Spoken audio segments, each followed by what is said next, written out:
एक बार एक राजा घने जंगल में भटक जाता है। उसे बहुत जोर की प्यास लगी हुई होती है और उसका गला प्यास के कारण सूख गया होता है। अब बहुत मेहनत करने के बाद वह पूरा जंगल छान मार लेता है, फिर भी उसे पानी की एक बूंद तक नसीब नहीं होती। फिर कुछ समय बाद उसकी नजर एक ऐसे वृक्ष पर पड़ती है जिसके तने से बूंद बूंद करके पानी की बूंद टपकती हुई रहती है। अब वह उस वृक्ष के पास जाता है और उनके पत्तियों को पकड़कर दोना बना लेता है। अब दोने को भरने के लिए जैसे ही वह पत्तियों के मुंह पर उस दोने को रखता है और कुछ समय बाद वह दोना भर जाता है। अब जैसे ही वह पानी पीने के लिए उस दोने को ऊपर करता है, वैसे ही टे टे की आवाज लगाता हुआ एक पक्षी तोता आता है और झपट्टा मारकर उस दोने के पानी को नीचे गिरा देता है। अब जो राजा होता है वो बहुत ही हताश हो जाता है और वो फिर भी एक विश्वास के साथ में फिर से कोशिश करता है।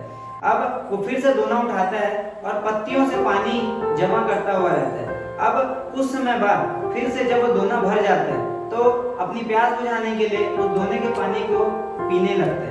अब वह जैसे ही पीने लगता है तोता फिर से आता है और झपट्टा मारकर उस पानी को गिरा देता है। अब इस बार जो राजा होता है वो हताशा से भरपूर हो जाता है।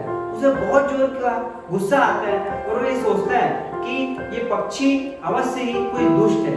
इसे समझ में नहीं आ रहा, मुझे बहुत जोर की प्यास लगी है, मेरा गला प्यास के मारे सूख जा रहा है, फिर भी अगर ये इस बार आया तो मैं इसके जान ले लूंगा। अब वह राजा फिर से विश्वास के साथ में उस दोने को भरने लग जाता है।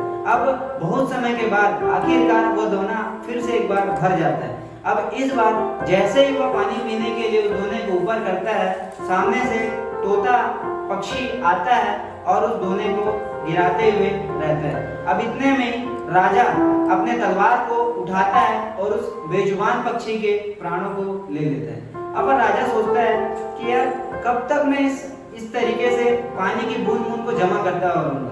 मैं काम करता हूँ, जहाँ से पानी की बूंद टिपक रही है मैं वहां चल जाता हूँ। अब वह राजा वहां पर चल जाता है।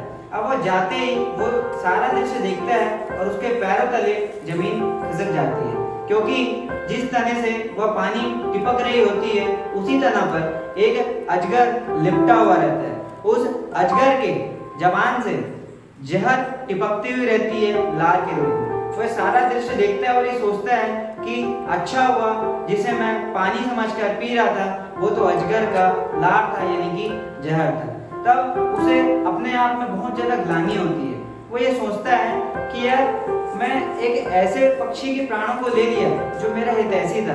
वो मुझे बार बार पानी गिराकर मना कर रहा था कि ये जहर है, लेकिन मैं उसके प्यार की भाषा को समझ नहीं पाया। तो इतना ही वो ग्लानि से भरपूर होकर भगवान को कहता है कि हे प्रभु, आज मेरे हाथों क्या हो गया। एक बेजुबान पक्षी के प्राणों का मैं हत्यारा हो गया।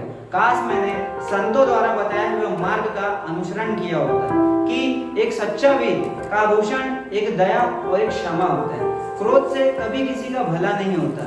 क्रोध हमेशा अपने साथ साथ दूसरे की भी और दूसरे के साथ साथ अपने की भी नुकसान करता है। तो अंत में दोस्तों मैं आप लोगों को सिर्फ इतना ही बोलना चाहूंगा कि जब भी क्रोध आए आप अपने क्रोध को नियंत्रित कीजिए, क्योंकि क्रोध में किया हुआ काम हमेशा गलत होता है। तो थैंक यू सो मच दोस्तों, मिलते हैं नेक्स्ट वीडियो में।